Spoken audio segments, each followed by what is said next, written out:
இவங்களை என் கூட என் வீட்டுல தான் தங்க சொன்னேன். ஆனா வேலுதான் வேணான்னு சொல்லிட்டாரு. அதனாலதான் இங்கேயே தனியா தங்க வச்சிட்டேன்.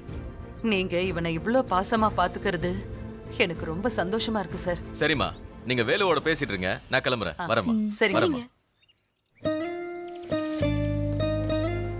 வேலு, ஓ முதலாளி ரொம்ப தங்கமான மனுஷனா இருக்காருடா. ஆமாமா, இந்த காலத்துல இப்படி ஒரு மனுஷனை பார்க்கிறது ரொம்ப அபூர்வமா இருக்கு. அத்தை, மாமா வீட்டுக்கு வர நேரம் ஆயிடுச்சு. நம்ம வீட்டுக்கு கிளம்பலாம் அத்தை. மாமா வரும்போது நம்ம வீட்ல இல்லைன்னா தேவையில்லாம அவர் டென்ஷன் ஆவாரு. ஆமா தேனு. சக்தி, வேலு, நீங்க எப்படி இருக்கீங்களோன்னு பாக்குறதுக்காக தான் வந்தேன். எனக்கு நீங்க சந்தோஷமா இருக்கிறத பார்த்து மனசுக்கு இப்ப ரொம்ப நிம்மதியா இருக்கு.